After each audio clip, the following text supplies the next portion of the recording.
नमस्कार दोस्तों, महाभारत के पात्रों की श्रृंखला में आज हम बात कर रहे हैं महाभारत के प्रमुख पात्र महान धनुर्धारी सूत पुत्र कर्ण के जीवन परिचय के विषय में। दोस्तों, महान धनुर्धारी सूत पुत्र कर्ण के जीवन परिचय का यह 9वां भाग है। अगर आपने इसके पहले के सभी भागों को अभी तक नहीं देखा है तो कृपा कर पहले आप उन भागों को देखिएगा, जिससे आपको सूत पुत्र कर्ण के जीवन परिचय को समझने में ज्यादा आसानी होगी।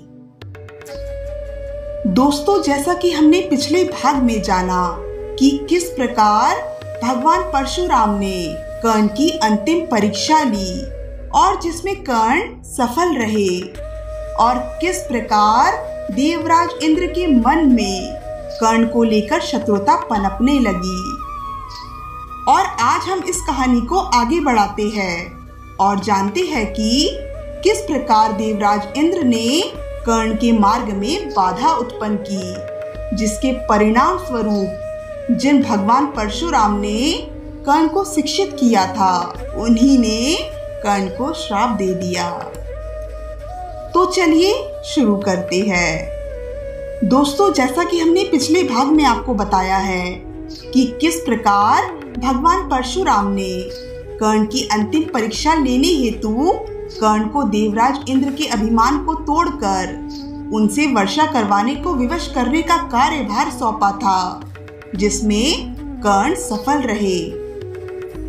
और अब समय आ गया था भगवान परशुराम द्वारा कर्ण को दिव्य अस्त्रों की भेंट स्वरूप दीक्षा देने का। भगवान परशुराम ने कर्ण को ब्रह्मांड के रचयिता ब्रह्मदेव के 3 सर्वश्रेष्ठ दिव्य अस्त्र का वरदान दिया, जो थे ब्रह्मास्त्र, ब्रह्मशीर अस्त्र और ब्रह्मांड अस्त्र। पर भगवान परशुराम ने कर्ण से ही वचन भी लिया कि इन दिव्य अस्त्रों का प्रयोग वो संसार के हित के लिए जरूरत पड़ने पर ही करेंगे।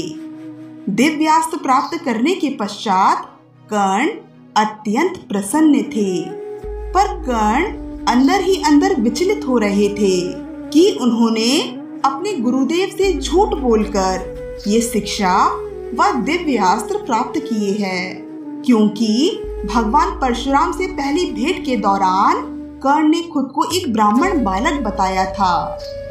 कर्ण अपने गुरुदेव भगवान परशुराम से अपना वास्तविक परिचय देना चाहते थे, पर उनको हमेशा यही डर लगा रहता कि कहीं भगवान परशुराम उनका वास्तविक परिचय जानकर उनको शिक्षा दीक्षा देने से इनकार ना कर दे। इसलिए कर्ण ने भगवान परशुराम से अपना वास्तविक परिचय छिपाए रखा, और इस प्रकार कर्ण ने भगवान परशुराम से दिव्य अस्त्रों और शास्त्रों का ज्ञान अर्जित किया। एक दिन की बात है, भगवान परशुराम कर्ण के गोद पर अपना सर रखकर विश्राम कर रहे थे कि एक बिच्छू ने कर्ण के जांघ में डंक मार दिया, पर कर्ण ने उफ तक नहीं किया। वो बिच्छू देवराज इंद्र का ही माया जाल था, क्योंकि देवराज इंद्र कर्ण का वास्तविक परिचय जान गए थे कि कर्ण एक ब्राह्मण बालक नहीं अपितु एक सूत पुत्र है, और अपने प्रतिशोध को पूर्ण करने के उद्देश्य से उन्होंने ये जाल बुना था। इसके अतिरिक्त एक कारण और भी था कि देवराज इंद्र महान धनुर्धारी अर्जुन के देव पिता भी थे, और वो कभी नहीं चाहेंगे कि उनके पुत्र के अतिरिक्त कोई और सर्वश्रेष्ठ धनुर्धारी बन सके। भगवान परशुराम के क्रोध से देवराज इंद्र भली भांति परिचित थे, इसलिए वो चाहते थे कि कर्ण का वास्तविक परिचय भगवान परशुराम के समक्ष आ जाए और कर्ण का सर्वश्रेष्ठ धनुर्धारी बनने का स्वप्न कभी पूरा ना हो। बिच्छू के डंक की असहनीय पीड़ा कर्ण चुपचाप सहन करते रहे। पर जब कर्ण के जांघ से बहता हुआ रक्त भगवान परशुराम को स्पर्श करता है तो उनकी निद्रा टूट जाती है। और जब वो देखते हैं कि एक बिच्छू के काटने के कारण रक्त कर्ण के जंघा से बह रहा है, तब वो कर्ण से प्रश्न करते हैं कि वो बिच्छू को हटा भी सकते थे, तो उन्होंने ऐसे ही चुपचाप पीड़ा क्यों सहन की। इस पर कर्ण गुरुदेव से कहते हैं, हे गुरुदेव, आप मेरी जंघा पर विश्राम कर रहे थे। मेरे बिच्छू को हटाने के प्रयास से आपके विश्राम में विघ्न पड़ सकता था और मैं अपने गुरुदेव के विश्राम में कोई भी विघ्न नहीं पड़ने देना चाहता था। मेरे गुरुदेव के विश्राम के लिए मैं एक तो क्या ऐसे 1000 बिच्छुओं का डंक भी सहन कर सकता हूँ। कर्ण के वचन सुनकर भगवान परशुराम अत्यंत भावुक व प्रसन्न हो गए। पर उन्हें अचानक से ये स्मरण हुआ कि इतनी पीड़ा कोई ब्राह्मण नहीं सहन कर सकता है। अवश्य ये कोई क्षत्रिय है। असल में कर्ण एक क्षत्रिय ही तो थे, क्योंकि वो राजकुमारी कुंती के पुत्र थे। पर वो बात अलग है कि स्वयं कर्ण को भी इसका भान नहीं था। वो खुद को तो एक सूत पुत्र ही समझते थे। भगवान परशुराम ने क्रोध में आकर कर्ण से बोला, कर्ण, तुम एक ब्राह्मण बालक नहीं हो सकते। कौन हो तुम?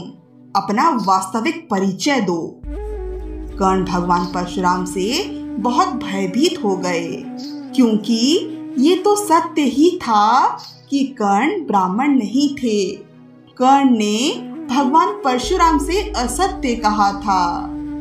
फिर कर्ण ने अपना वास्तविक परिचय देते हुए भगवान परशुराम से कहा, हे गुरुदेव, मुझे क्षमा कर दीजिए। मैंने आपसे असत्य कहा था कि मैं एक ब्राह्मण पुत्र हूँ। असल में मैं एक सूत पुत्र हूँ। सत्य जानकर भगवान परशुराम कर्ण पर अत्यंत क्रोधित हुए और कर्ण से बोले, कर्ण, तुमने मुझसे झूठ बोलकर ज्ञान अर्जित किया है। क्या तुम इतना भी नहीं जानते कि झूठ के नींव पर भवन का निर्माण कभी नहीं हो सकता। एक ना एक दिन झूठ सामने आ ही जाता है। तुमने मेरे द्वारा दिया गया ज्ञान अर्जित नहीं किया है, तुमने चोरी की है। तुमने मेरे दिव्यास्त्रों को प्राप्त करने के लिए अपने गुरु से झूठ बोलने का महापाप किया है। परिणाम स्वरूप तुम्हें इस अपराध का दंड अवश्य मिलेगा।